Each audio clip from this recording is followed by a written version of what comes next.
scripture this morning is from Luke 5, verses 1 through 11.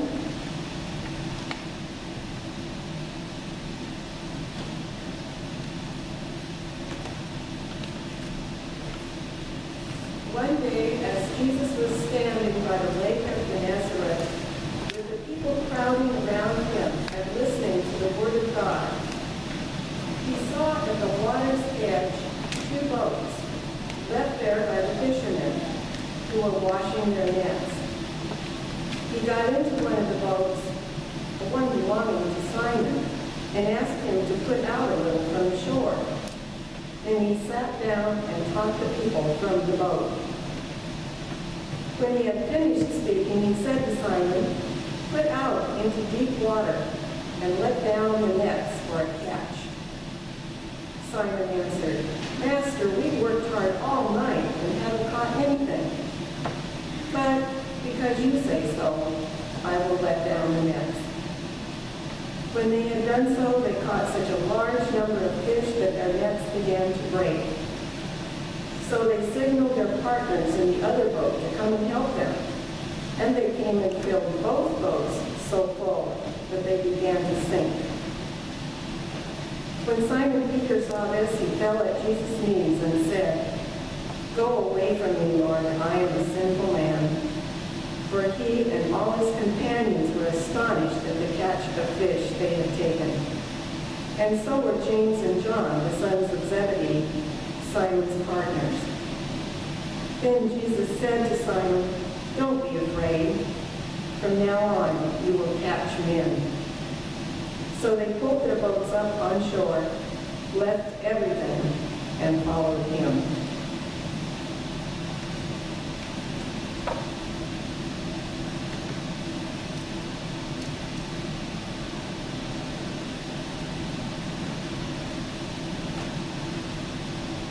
All right, I just want to make sure that I have the right volume. Sometimes I over-project, and I don't want to blow you out. So, anyway, good morning. My name is Conrad, Josko, and I grew up in South Dakota, and don't you know, and in the land of Norwegians and cattle, and an ever-present westerly wind. People always ask, I was always a little shocked when I first moved down here a few years ago. I moved down here with my wife and our kids, and so what do you think of it down here? I said, "It's pretty warm." They're like, "What do you mean?" They were all complaining because it was 20 degrees out, and I was like, it's normally like 10 below and like a 40-mile-an-hour wind. So this is like paradise. Anyway,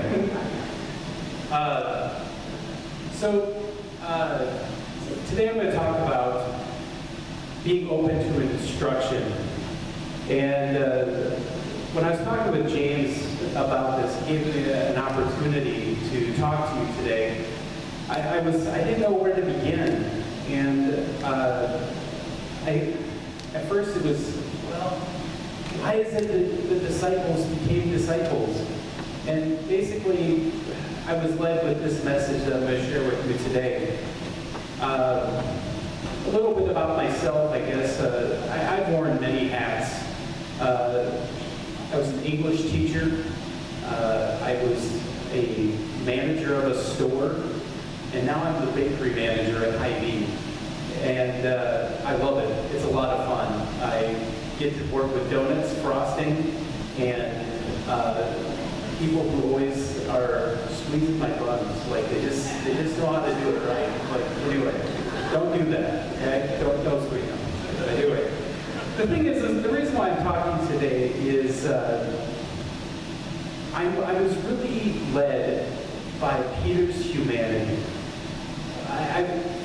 He complains to God almost, and that's what I really want to focus in on. And then, of course, he also obeys God and learns from it and becomes a fisher of men. And what's interesting is being in South Dakota, there aren't too many lakes, but when I was growing up, I loved fishing. I loved fishing so much that that's what I asked for on my birthdays, fishing stuff. And my mom always got me like these Rapalas and also a whole bunch of jigs. And I'd always go down to our local pond, and I would just fish that pond. And in the beginning of the summer, those of you who are fishermen, I caught bluegill like crazy, and I thought I was the best fisherman on earth. That's the north natural cycle that they bite early in the spring. But anyway, and then later on, it always fiddle out. But one time I was fishing in South Dakota. This was when I was much older and way experienced with my fishing expertise. I knew how to fish. I knew that you needed a jig, you needed a minnow, you had to have a good reel, you had to have the best line. You throw it out, and you jig it the right way. You have to have this nice little action to the lure to make sure that the fish strike properly. And I went out one day, and I wasn't catching anything at all. It was horrible. I couldn't catch anything. But there was this little, probably like a 10-year-old child at the end of the dock, and he had a stick, a string, a washer, a hook, and a worm. That was it. I didn't catch anything the entire day, and this is what he did. And then he pulled up a 2-foot walleye, just straight off the dock. And of course, the next time I went fishing, I got a string, a washer, and I went right to the end of that dock where he caught that 2-foot walleye, and I was like, yes. The reason why I share that story with you is this. I see myself like Peter. I see a lot of myself in Peter. I think we all can see a lot of ourselves in Peter. That's because Peter is an expert fisherman. This is what he does for his livelihood. He goes out every single day. He fishes for his livelihood. He knows where to throw his nets. He knows what he's going to catch. He knows how to catch them. And probably during different types of the year, he's probably in different spots of the water, getting all the fish that he needs to feed and bring to market. He's an expert in his field, in every sense of the word. He's been probably doing it, probably because his parents are doing it. I'm not an expert, but I'm sure he's probably doing it because that's what his family did. And what's interesting in our reading today, I also am attracted to Peter in this, is he wants to do good. He wants to help Jesus. When Jesus is teaching, Jesus asks him to pull his boats out so that he can teach from the shore, so that everybody can be taught. And he does. He helps Jesus. He goes right out and he pulls it out. And when Jesus is done teaching, what's funny is he goes to Peter and he says, "Hey, Peter, hey, why don't you just throw your nets over here?" And to be honest, Peter's reaction is, they probably could have gone and edited the Bible and just left this little thing out. But he says, "Master, we've worked hard all night and haven't caught anything." What's interesting is so many times we're presented with things in our lives, and so many things we encounter, especially when they challenge us and who we are and our supremacy over ourselves. We're our own experts, I guess, what I'm trying to say. And we don't like it when people tell us, "Hey, do something different." By rights, Peter, like I said, is the expert. In all the worldly sense, yes, Jesus is the Son of God. We will not forget that. But in the worldly sense, Jesus is the son of a carpenter from landlocked Nazareth. What is he going to know about throwing nets anywhere? And so, Peter obeys. He says, "Okay," probably in his mind. I don't think he doesn't say it in the text, but "Okay, I will throw my nets over here." It's a little weird because I've been fishing all night. And he does so. And the harvest is plentiful. Can you imagine his surprise? Like, oh my gosh, it actually took 2 boats to bring in the harvest. It's almost like a little kid on the end of the dock with just some string and a washer, right? A lot of times I'll read a text and I'll say to myself, what is it really what is it really saying to me here? You know, I try to read the text to get something out of it for my life. You know, it can be, and really what I got out of this is God asks us to do something. God asks me to do something. I obey, plentiful harvest. You break it up into a formula. I don't want to do that because that gets a little dangerous, because then we just have a book of formulas that we go to and I'm like, oh yes, this is the right thing that we have to do in this moment, right? Unfortunately, our lives are a little messier than just applying formulas to our daily life all the time. And that goes the same with me. My problem isn't so much my problem really is obedience. When God asked me, if I were to go back to that little ditty, God asked, do I obey? I don't really like to be instructed. No, sorry wife, but that's my wife. I don't like to pick up socks a lot. I don't like to do dishes. But when I'm asked, do I obey? Yes, I do. But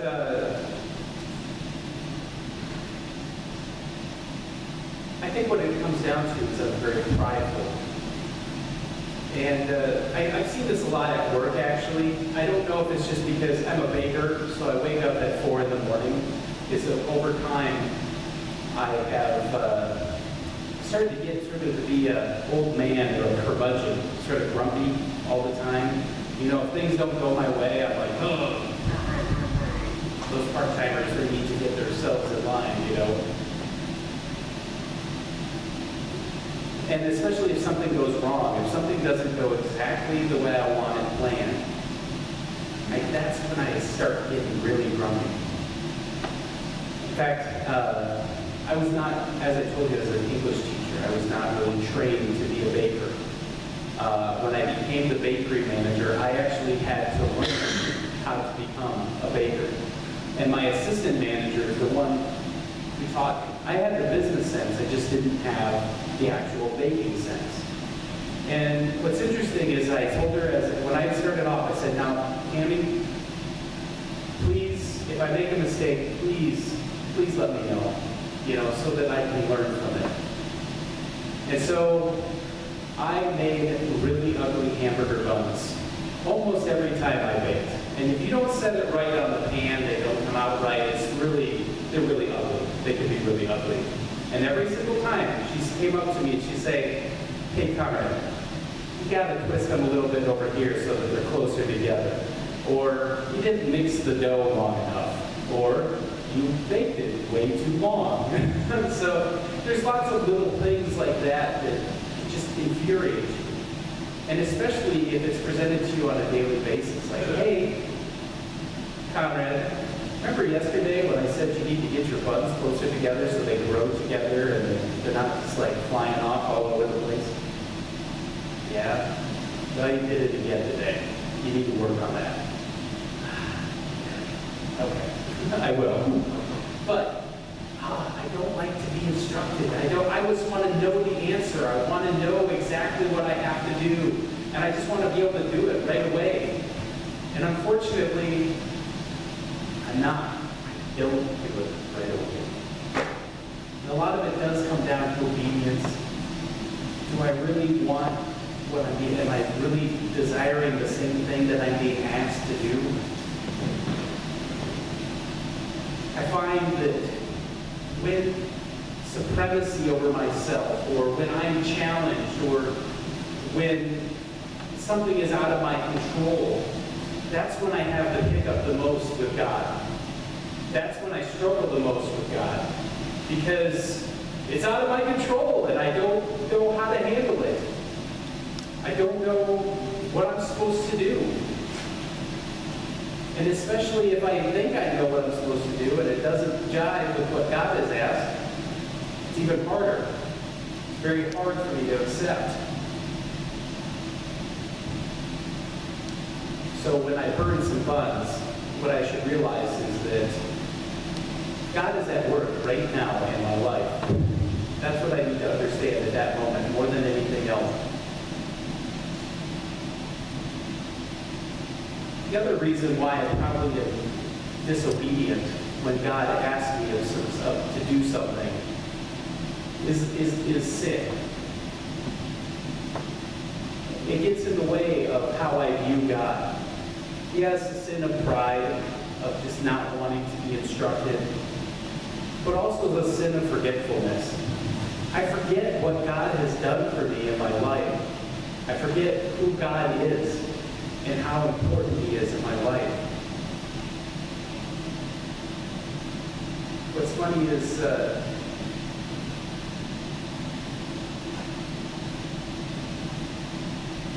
so many things have happened in my life where it has hardened me.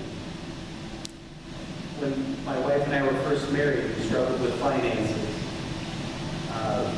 When someone unexpectedly passed away in our lives, all of those things hardened me. They hardened my heart. And it was hard for me to accept God in those moments. One story I'd like to share a little bit more specifically is this. My wife and I had just moved to Rochester, Minnesota, and she had a job at the Mayo Clinic, and I was working at Hy-Vee as a shift manager. And I got to know our neighbors over time, and it was we had a really nice neighborhood. And one of my neighbors struggled with MS. And as the MS got worse and worse, he had to get in a wheelchair, and then he had to pretty much stay restricted to one level of his house. His wife, at the same time, became a drug addict. And the only way he found out is she kept going upstairs where he wasn't, and he never knew what she was doing up there. And one day he actually drug himself upstairs, even though it was very physically hard, and found her in the state of a drug overdose. And he had told me this one day, and I said that I would pray for him, and that I was hoping that things would be better for him in his life. And lo and behold, we moved to a new apartment shortly thereafter. And a couple years had passed by, and I was in Walmart, of all places. Now, being from Hy-Vee, I don't go very much, but we were from impulse. But anyway, I saw him in the next aisle. And believe it or not, he was walking. Even though he had MS, he was walking. And he looked like he was doing pretty good. And this is where God asked me to do something. He said, Conrad, you should go say hi. Reconnect. See how things are going with him. See what happened with his wife. Are his kids okay? Why is he walking? All these things were sort of laid on my heart to go talk to him about. And I went to turn to go talk to him in the aisle, but I stopped. And I sort of did this, that's a lot of stuff. I don't really want to. And you know what? I didn't. I didn't talk to him that day. And later, I was convicted. There was a moment for God to work in my life, work in that person's life, to say, yes, someone cares about you, that they're asking about how your life is. And I didn't do it. And at that point, after I was convicted about it, I said, if I feel that feeling again, I need to make a point to do what God is asking. Because it's eaten me alive, so much so that like 7 years later, I'm talking to some Quakers. But what's interesting is I've often questioned myself, why did I stop? Why didn't I just go and talk to him and see how he was doing? Yes, it was obedience. Yes, maybe it was sin. I was all wrapped up in my own life. But I think the other thing too is just like, what's my desire? What was my desire in that moment? Desire the fellowship that can come when 2 or more people come in his name? No, I think my desire was I didn't want to deal with someone's issues. And that I failed. I failed in that moment in my Christianity. Not to dwell on failure too much here, but sometimes we forget what Jesus has done for us. And when we forget what he can do for others, we get bogged down, like I said, in our nitty-gritty. And the same thing that happens in my life or in your life, it also happens, I think, as a universal body, as a church. Now, what's funny is I looked at your bulletin, and today is a business meeting. And sometimes the depth is in the details. We get so focused on the nitty-gritty, the business, the day-to-day interactions, we totally lose focus on the whole reason we're here, or even doing the business. Now, like I said, business is important. It needs to be done. Someone's got to do it. Yes. But why are we doing it? And what's funny is I was talking to a new pastor, and he said, really, the main problem for him as a new pastor isn't attendance. It isn't the offering or the money. He says, it's the politics of the potluck. That's what it is. This is how we do potluck. This is when we do it. This is when you will say we do it. Because this is the way we've always done it. I don't want to, like I said, I don't want to offend anyone, but at the same time, why do we do potluck? Why do we do our church business? Remember that when you sit down today to do your business and to have potluck, which is also today, I found out. Anyway, it's Jesus. Now, what's interesting is if I had a marker, I saw some duct tape under here, and actually what I was going to do was take this duct tape and just put it right here on my chest, or maybe up here on the front, and just write Jesus on it. Or actually, I also asked if they could put it on a slide, but that couldn't happen today. It's okay. But the reason why I was going to do that is because Jesus is always in our lives, right? If the word Jesus was up on that screen right now, we would see it constantly. We would know it was there. But how many times when we look away from that screen during the service, or look at the clock while I'm talking, or do all the other things that get in the way? Same thing happens with our lives as well. We get distracted. Anyway, enough about failings. I really would like to move into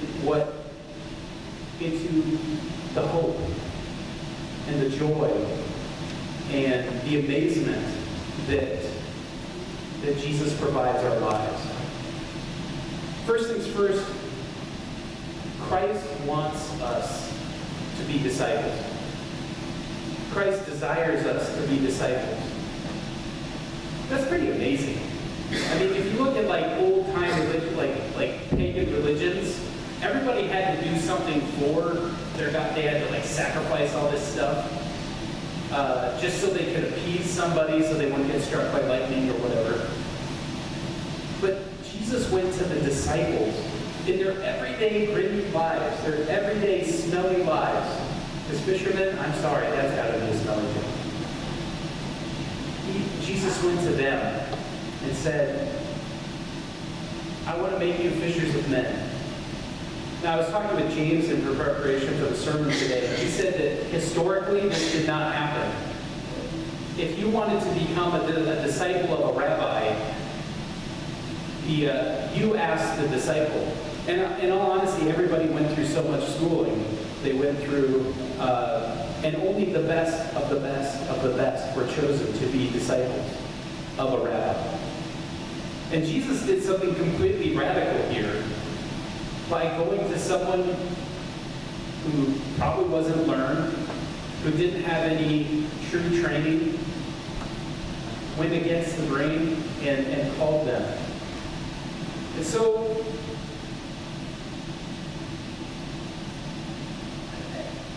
I pause for a second because it's so amazing to me that God will call me in my daily life.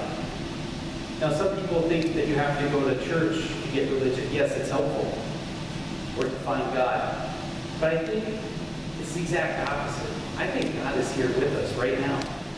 I think God is here with me when I was at the bakery, or with you where you're at in your life.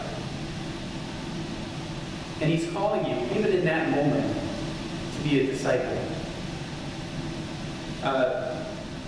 Why would God do that? Have you ever, one, I just know myself, first of all, but why would God do that? Why would he call me? I'm not that good of a baker, first of all. And to be honest, I'm not always that great of a person. But he calls me. He's asking me to follow him and to be a disciple.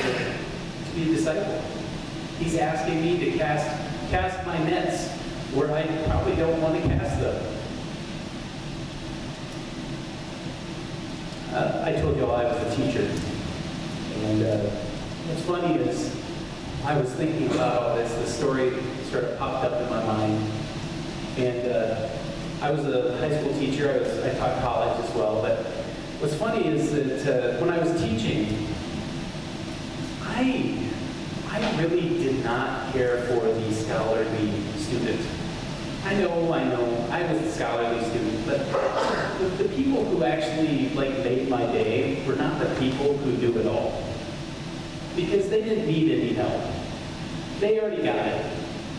I know, I remember this one girl, she had already done her homework way ahead of time because I had given them a syllabus. She had done her homework, she had it down. But it was the kid who did not want to read The Grapes of Wrath and just read the Cliff Notes or whatever. That was the kid I liked. You know why? Because he had spunk. And on top of that, I could see the most growth out of that child. I saw where they started. Not always, but sometimes I also got to see where they could go. And I think that God sees the same thing in us, in our day-to-day lives. He sees where we're at. He knows where we're at. And he knows where we can go. And he's willing to take us to that next level. The challenge, though, is being open to it. Being open to those things that just sort of twist at you every day. Just remember, every time you feel that twinge, it's probably God waiting to work right in that moment. And every time I have to work on my buns at work, I know it. Or every time I need to watch what I say when I'm talking to my kids. I'm sure my wife feels it every time she asks me to pick up my socks. The other thing is, we have to be open and we have to remember. We need to remember what God has done for our lives. Peter, when he said this, he goes, Master, we've worked hard all night and haven't caught anything. Period. At that moment, it's not in the text, but I really think he probably just stopped and was like, who am I talking to right now? Because normally, I'm sure he would have been like, I don't know who you think you are, but I'm a fisherman. I fished these waters my whole life. That's what we probably wanted to say. And then all of a sudden you realize, there's something more to this guy. There's something more. He obeyed. So being like Peter, obeying, remembering who you're talking to, remembering who you're dealing with, are both key. And remembering what Jesus has done in your life. Remember, all those details get in the way. Remember what God has done for you in your life? How has God changed you? How has God changed me? Real quick, share a quick story. I was dating this girl. I thought this was the one. I was like, oh, answered a prayer. It's just great. And then she dumped me. And I was like, oh. I was just thrown for a loop. I didn't know what to do. Because I honestly, I thought that was probably the person I was going to marry. I already had made plans in my head. And it made me stop. And it made me mad for a long time. It made me sad for quite a long time. But then it made me go to God. And I was just like, God, I don't want to do this again if it's not what you want. I really don't want this unless it's what you want for me. And so what I did is I prayed about it. I went and talked to my pastor about it. I went and talked to my parents about it. I went to talk to my friends about it. I went to talk to my youth group leader. My youth group leader said, you know what you need to do? You need to fast. Not something that people really say too much. And for a man my size, I was much bigger then, but a man my size, fasting is very hard to do. But you know what? I fasted about finding the right woman for my life. And what's funny is I even made a list of all the things that I should look for in a woman, right? I made this really long list. Everything like from she has to be my best friend to she needs to speak German because I have a German minor. And I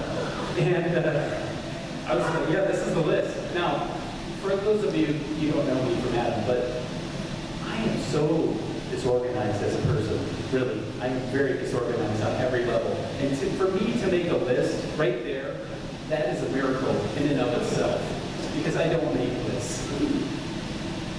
And what's funny is so then I took this list and then I went to every girl I knew. I wrote down every girl I pretty much knew that was of marriage age. And I just went down the list. And lo and behold, that lady is right here.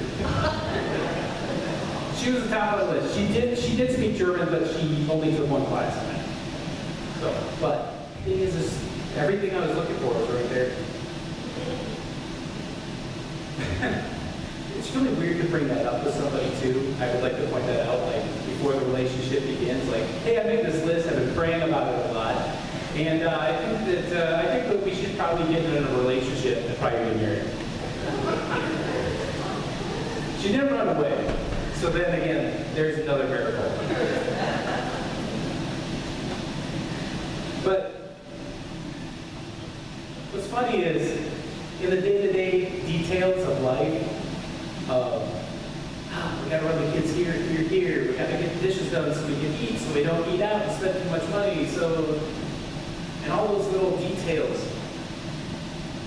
I forget that lady was an answer to my prayer. She did everything on the list. And so I have to ask myself, when I'm presented with those things that challenge me in my day-to-day life, am I open to what God is presenting to me in this moment? Do I remember what He's done for me? And am I following through? Because I know that when I obey God, the harvest is plentiful. It takes two boats. That's how plentiful it is.